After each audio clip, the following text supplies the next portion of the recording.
Environmental cleanliness के ऊपर ये फोटो है और ये जानते कहां की है?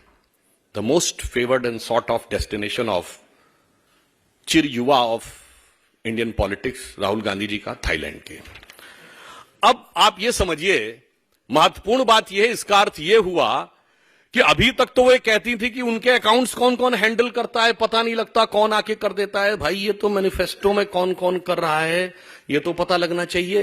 फिर आपको यह भी ध्यान हो, आज उनके अध्यक्ष आदरणीय खड़गे जी ने कहा कि जब कांग्रेस को हाथ में सत्ता मिली थी तो एक सुई भी नहीं बनती थी देश में। यही बोला था ना आप सबने, और ये तो उनका बड़ा चिर परिचित डायलॉग रहा है। और हमने रॉकेट बना दिया। वैसे पहली बार इंटरमीडिएट रेंज बैलिस्टिक मिसाइल तो हमारे जमाने में बनी है, ब्रह्मोस, मगर कोई बात नहीं, रॉकेट बनता था। पर ये बताइए 47 में सुई नहीं बनती थी। आपको पता है भारत का पहला पावर प्रोजेक्ट शिव समुद्रम पावर प्रोजेक्ट 1902 में मैसूर में शुरू हो गया था, मगर सुई नहीं बनती थी।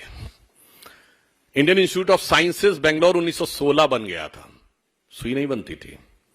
पहला डैम विश्वेश्वरैया जी ने मैसूर में बना दिया था आजादी से पहले, पर भारत में कुछ होता थोड़ी था।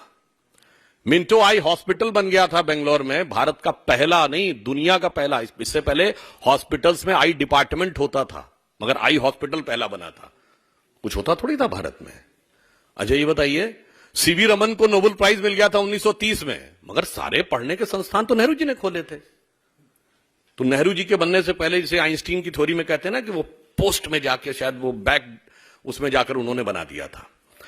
दूसरी बात, वो सब डॉक्टर इंजीनियर तो सब आजादी के बाद नेहरू जी की कृपा से बनने शुरू हुए। और डॉक्टर द्वारकानाथ कोटनीस का आपने नाम सुना होगा, वो चाइना और जापान की वॉर में मदद करने के लिए 1930-32 में डॉक्टरों का प्रतिनिधि मंडल लेके गए थे। और हमारे विचार परिवार के संघ के संस्थापक डॉक्टर केशवराव बलीराम हेडगेवार डॉक्टरी पढ़ लिए थे 1920 में ही। मैं सिर्फ ये यथार्थ बनाना चाहता हूं, भारत की वायुसेना 1932 में बन गई। मैंने सिर्फ ये बताने का प्रयास किया है, बहुत सारी चीजें उनको लीगेसी में मिली, यथार्थ क्या था ये बताना।